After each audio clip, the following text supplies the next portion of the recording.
What's up, guys? Welcome back to another episode of Mind Something. If you're new here, my name is Jake, and in today's video we got all kinds of news surrounding the chip manufacturers across the world. We need to get into that. Also, I already made a video for today, but guess what? I couldn't air it. It was a complete blunder, and it's kind of funny, and I'll explain to you guys what I mean by that. And then also, when it comes to mining what's most profitable, whether that be Kaspa or Radiant, we're going to take a look at that and what is better long term. And I think that it's worth taking a look at market caps to discover where the potential is in both of these projects. So you know the drill. Before we get into it, do me a favor, hit the like and hit the subscribe if you haven't already. And let's start out by taking a look at the solar array for yesterday's production. So yesterday we had a considerable amount of cloud cover, but we still managed to produce about 20 kilowatt hours total. So if I'm using about 2,000 hours continuously, that is 2 kilowatt hours per hour, which is roughly 48 kilowatt hours per day. So if I'm producing 20 kilowatt hours a day in solar, that means I'm offsetting about 50% of my total electrical usage for mining. And, if I'm paying, let's say 13 cents per kilowatt hour, that reduces it down to roughly 6.5 cents per kilowatt hour. And Seb Haslow just released a video on adding solar. It's got like 15,000 views already. And he did the deep dive. He did the math pretty well. And one thing that I want to point out in regards to his video was he was saying that, on average, you should be looking at about $1 per watt in total cost. And that may heavily depend on who you use to install your solar. But if you're doing it yourself, then that's absolutely a feasible number. However, if you guys have not seen my previous videos about my DIY solar system, I did about 7,500 watts total for under $3,000, and that's all in with everything included. And return on investment on something like that is probably going to be right at 2 years instead of the 3-year mark that he was talking about. But I'm really glad that I pulled the trigger and did this before the merge. I did it just in time, and for those of you that are still considering it, I think that, not financial advice, but for me, it's worked out very well. And one of the reasons that it worked out so well is because I outsourced everything that I possibly could, finding the least expensive options, but making sure that they were still good, robust products that had warranty and so forth. But also doing it all myself saved me tens of thousands of dollars. Now, you may not be in that scenario where you can do that, but for those of you who can, it's worked out really well for me so far. Anyways, let's take a look at profitability on what to mine. So currently, the only thing showing profitable on what to mine with my farm is going to be Kaspa, coming in at 77 cents per day, which is at 10 cents per kilowatt hour, and an average over the last 24 hours. Now, up until today, profits have been looking more like anywhere from $1.50 to $2 per day. And so we're getting pretty low. If I've got, let's say, about 25 to 30 GPUs and I'm making 77 cents a day, well, on average, that means each GPU is making just pennies, which is pretty poor. Now, if you take a look at Radiant, the only way you're going to see that on what to mine is going to coins, and then you can scroll down or you can type in Radiant. Oh, if I can type. And my farm has about 22 gigahash on Radiant, and I'm using about 2,000 watts. And that's going to give us $9.45 a day in revenue and $4.65 after power.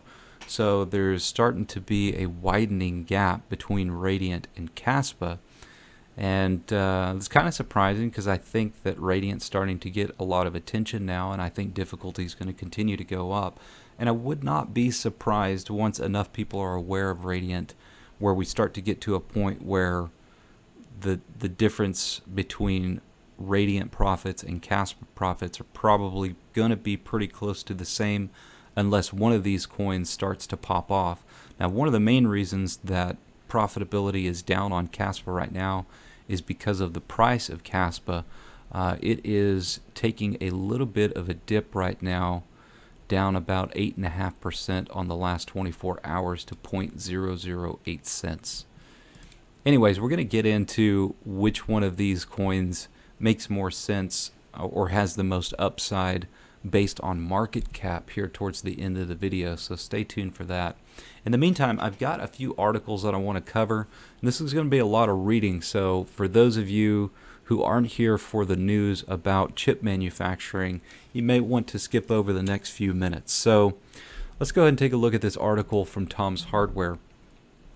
U.S. sanctions against China will impact Taiwan, so will CHIPS Act official. Now, you guys know that I've covered this in detail in the past, but for those of you that are new, let's take a look at some of the recent things that they're saying. So recently imposed U.S. sanctions against Chinese semiconductor and supercomputer sectors will affect exports from Taiwan, and so will Chinese COVID lockdowns, warned a Taiwanese economic official, reports Bloomberg.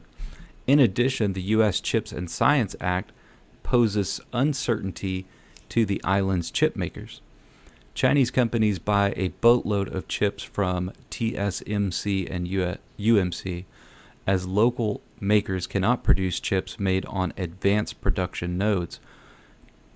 China-based SMIC's manufacturing capacity for more or less advanced nodes is reasonably limited.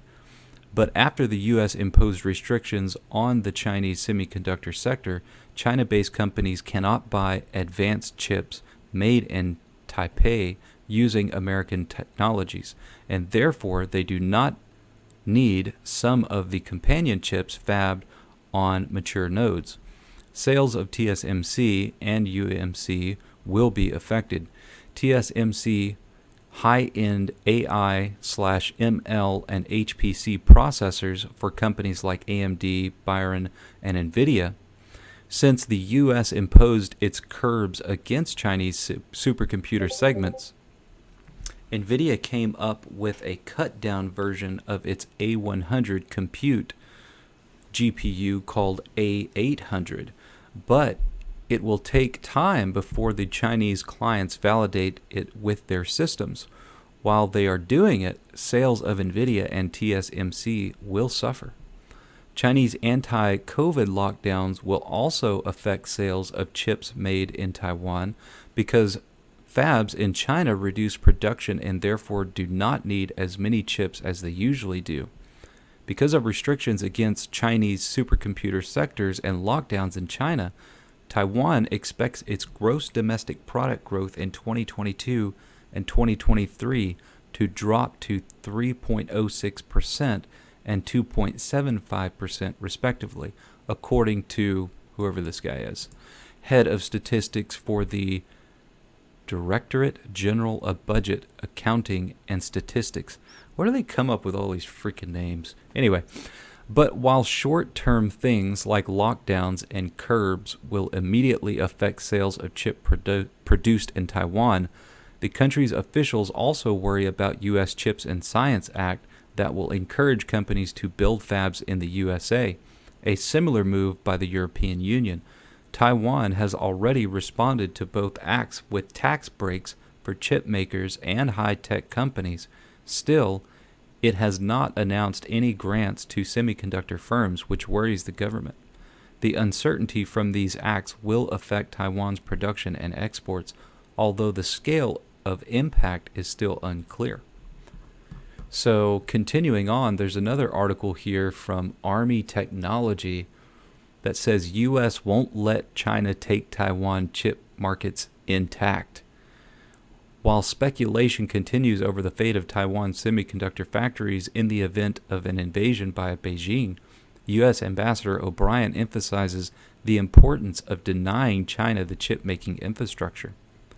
Speaking at the Richard Nixon Foundation's Grand Strategy Summit on November 10th, former U.S. National Security Advisor Ambassador Robert O'Brien appeared to lend credence to reports the U.S. will disable Taiwan's semiconductor chip manufacturing capabilities if China attempts to reunify the island with the mainland. We'll just kind of skip over this whole article and just say scorched earth strategy, the semiconductor chip value chain. And essentially, yeah, if this is coming from the Army Technology website saying you ain't taking it intact, then they mean business. Anyways, moving on, the next article is from Tech Monitor. TSMC's U.S. fab will make 4-nanometer chips for Apple, AMD, and Nvidia. The chip manufacturing giant is set to announce the news next week to help meet demand from its big U.S. clients. TSMC will make semiconductors on an advanced 4-nanometer production process when it opens its new chip factory in Arizona in 2024. It has been reported.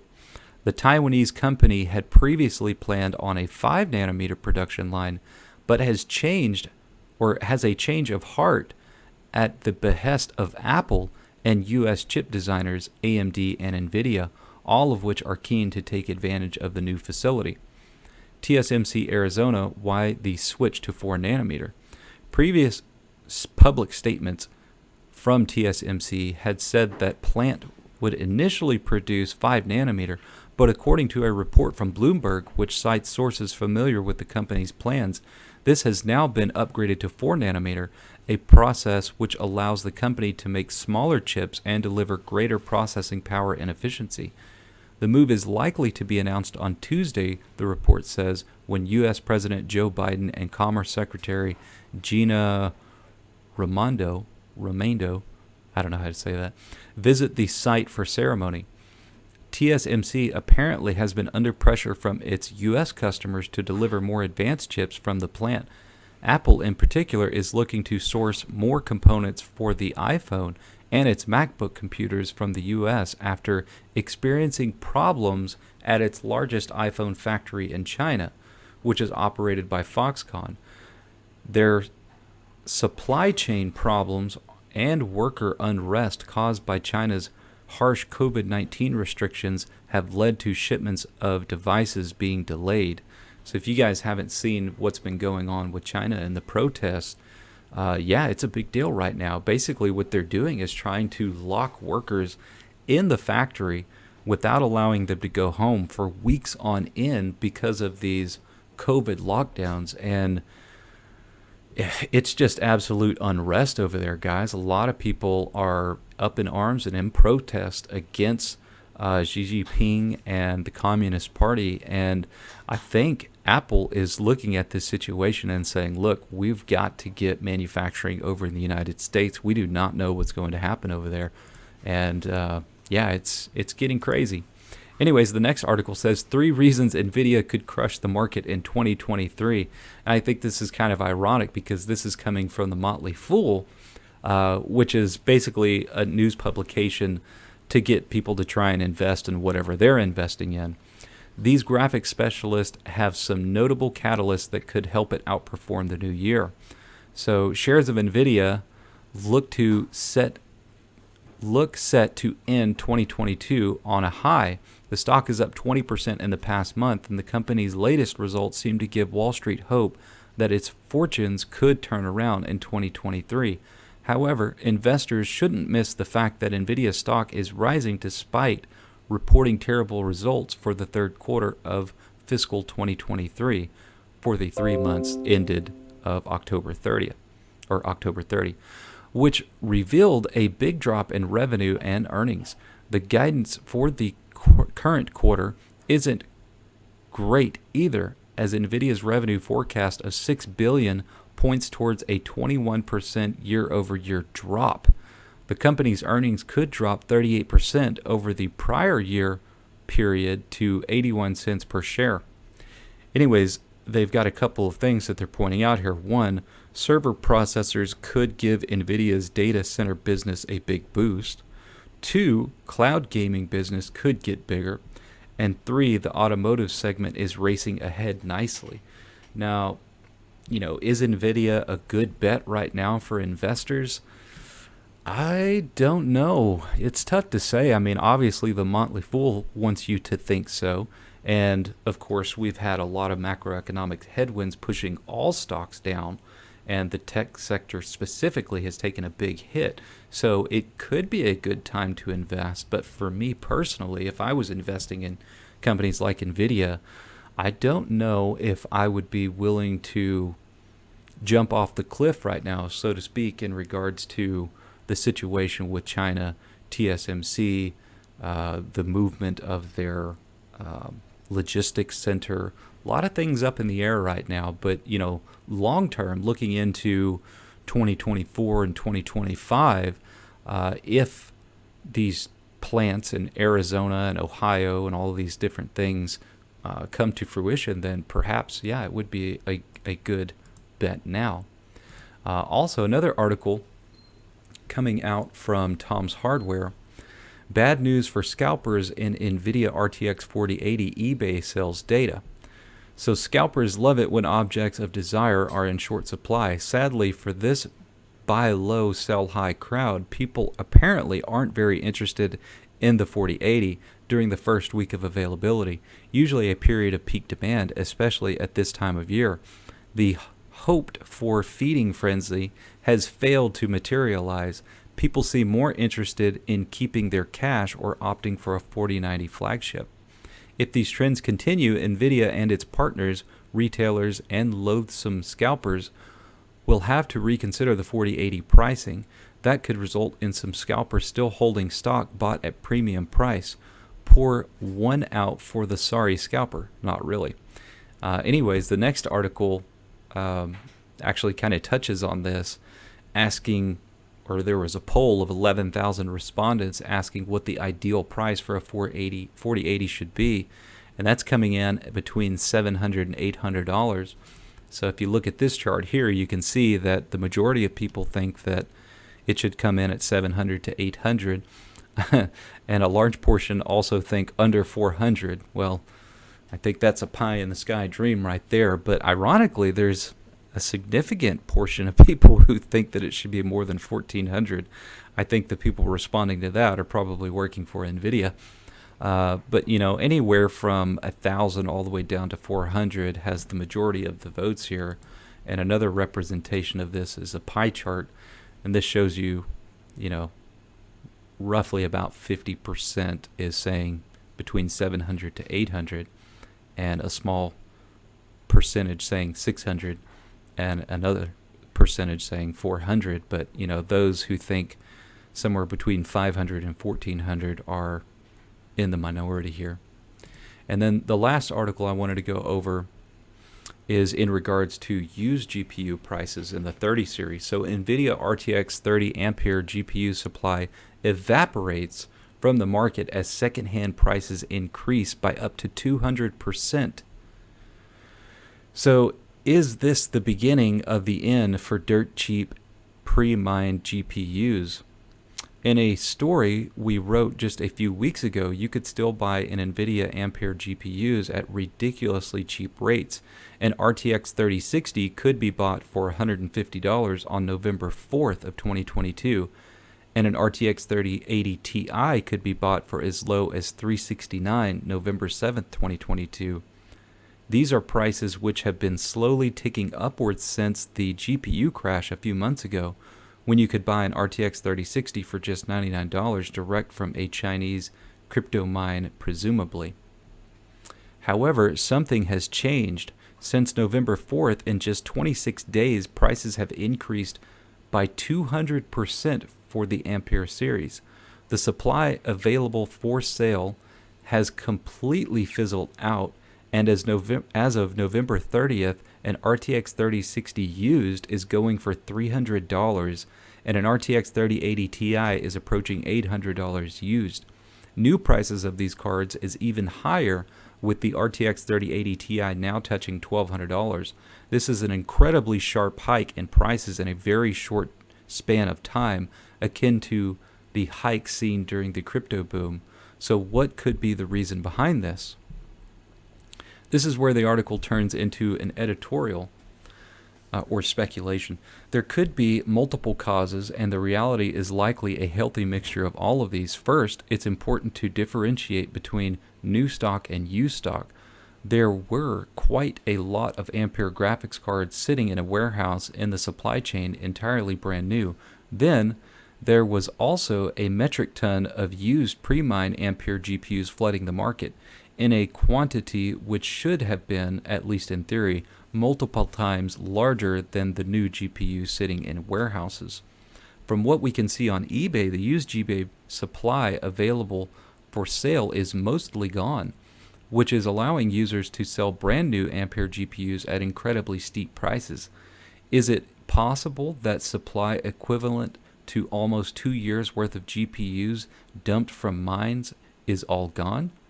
In my opinion, that is exceedingly unlikely. The slow trickle of price increase we were seeing since the last few months was expected to continue well into the first half of 2023. And the fact that it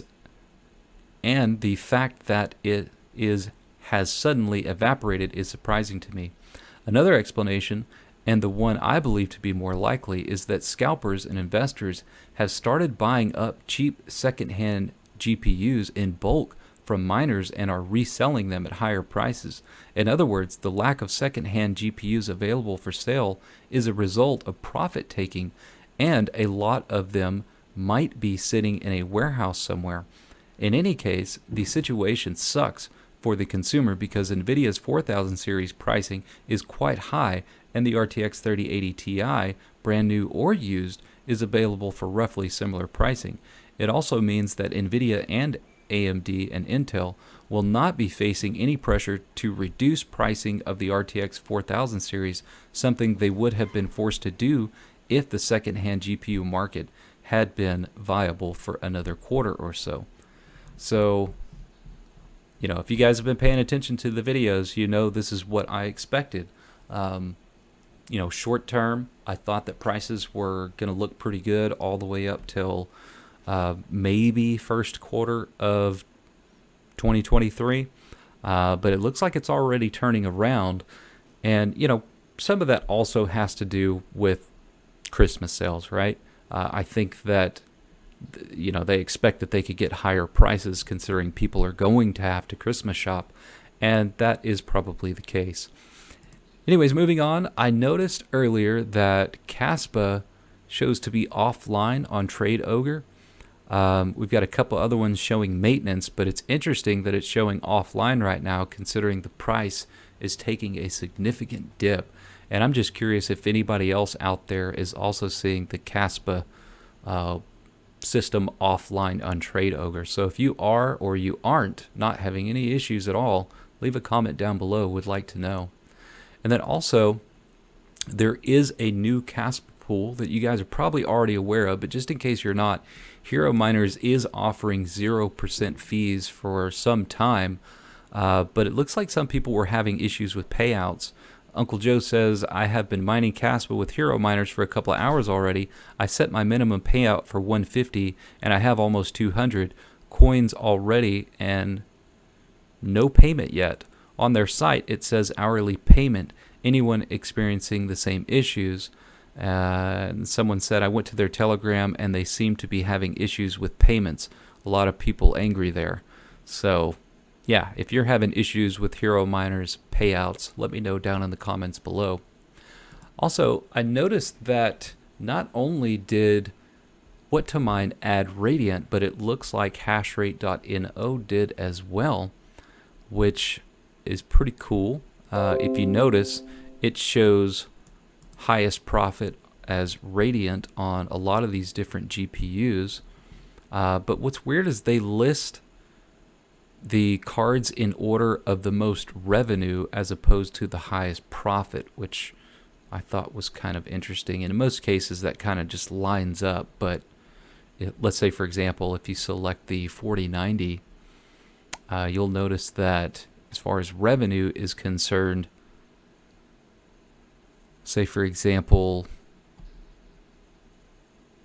here we've got higher revenue mining Ergo and Kaspa with a lower profit, and we've got Radiant with a higher profit but lower revenue. So I don't know. It's good that hashrate.no has added this. Now their overclocks, they seem to always be based on the highest hash rate as opposed to the most efficient settings. Now they do show several settings. So for example, let's take a look at Radiant real quick. See if I can give you an example. No, they just have one overclock setting listed here. Let's take a look at something else where they give multiple. So yeah, for ETH hash, they have a medium and a high, but I don't know. I haven't really found these to be too accurate as far as their overclock settings. So getting back into Radiant versus Kaspa as far as profitability is concerned, right now Radiant's up 8% and Kaspa's down 5%. So if you're mining Radiant and swapping it out for Kaspa, now would probably be a good time to make some of those trades. But as far as long term, what is most profitable, I wanted to do a market cap comparison just to give you guys an idea. So taking a look at Radiant's market cap first. Right now it is sitting at 3.7 million and Kaspa is sitting at 121 million approximately. So that's a pretty significant difference in market cap. I think at this point, Kaspa's getting... I did see that they broke the top 200 by market cap yesterday, but they've dropped down to 210 right at this very moment. Radiant's sitting at 1200. So what can we expect from these two in total market cap? If we take a look at coin market cap, obviously Bitcoin's coming in at 300 billion in market cap. Ethereum, roughly about 50% of that at 157 billion. But could Kaspa be a top 25 coin in the next bull run? I think that it's possible. And if it was in the top 25 at the next bull run, at a minimum, it would be at 2.2 billion. Now, at the height of the bull run being in the top 25, this is probably going to be, I don't know, maybe 4 to 10 times higher than that. So we could say, roughly about 10 billion in market cap. So for Kaspa to be 10 billion in market cap, and it's currently at 120 million, let's do some quick math. Let me pull up an online calculator real quick.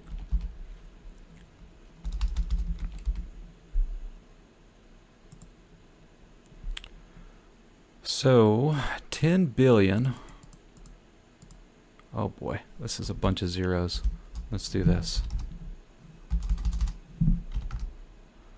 1, 2, 3, 1, 2, 3, 1, 2, 3. So that should be 10 billion divided by 120 million. That's an 83x. So Kaspa's current price is 0.008. Let's see what we'd be sitting at.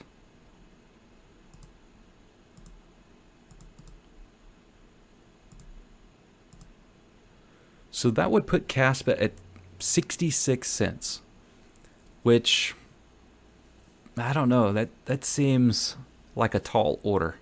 I could definitely see Kaspa hitting anywhere from 10 cents to $1 in the next bull run, if things go well for Kaspa. So that may be possible. Now let's take a look at Radiant here. So current market cap at 3.7 million, right? So 3.7 million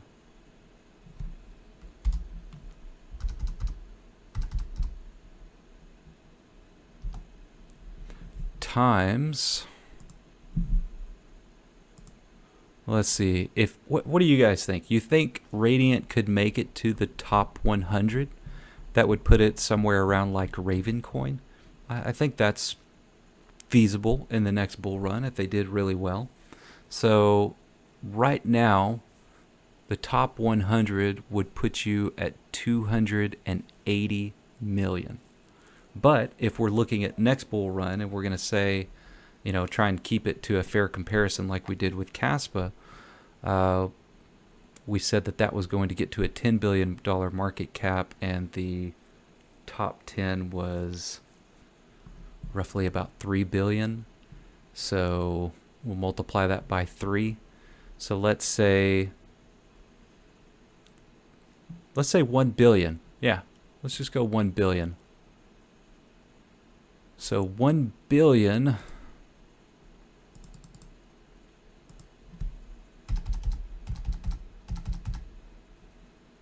divided by 37 million.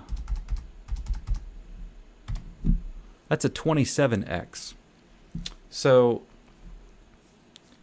do you think Radiant could do an 83x like Kaspa?